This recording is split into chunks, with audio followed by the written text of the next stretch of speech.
সাবেক প্রধানমন্ত্রী ও বিএনপির চেয়ারপারসন খালেদা জিয়ার জানাজায় যোগ দেবেন পাকিস্তানের উপপ্রধানমন্ত্রী ও পররাষ্ট্রমন্ত্রী ইসহাক দার।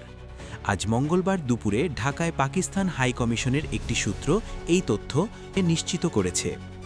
পাকিস্তান হাইকমিশনের সূত্রটি বলেছে, খালেদা জিয়ার জানাজায় যোগ দিতে ইসহাক দারের আগামীকাল বুধবার ঢাকায় আসার কথা রয়েছে। এছাড়াও খালেদা জিয়ার জানাজায় যোগ দেবেন ভারতের পররাষ্ট্রমন্ত্রী এস জয়শঙ্কর। আগামীকাল বুধবার খালেদা জিয়ার জানাজা অনুষ্ঠিত হবে। পররাষ্ট্র মন্ত্রণালয়ের একাধিক কর্মকর্তার সঙ্গে কথা বলে জানা গেছে, দক্ষিণ ও দক্ষিণ পূর্ব এশিয়ার আরও কয়েকটি দেশের প্রতিনিধিদের আগামীকাল জানাজায় যোগ দেওয়ার কথা রয়েছে। এছাড়াও খালেদা জিয়ার মৃত্যুতে গভীর শোক প্রকাশ করেছে যুক্তরাষ্ট্র।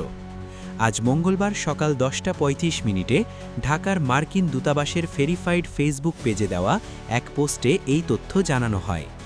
পোস্টে বলা হয়, খালেদা জিয়া তার দেশের আধুনিক ইতিহাস গঠনে গুরুত্বপূর্ণ ভূমিকা রেখেছেন। বাংলাদেশের উন্নয়ন অগ্রগতিতে তার নেতৃত্ব বিশেষ ভূমিকা রেখেছে।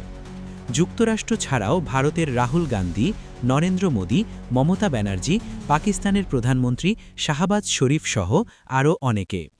খালেদা জিয়ার পরবর্তী আপডেটের জন্য এখনই সাবস্ক্রাইব করুন।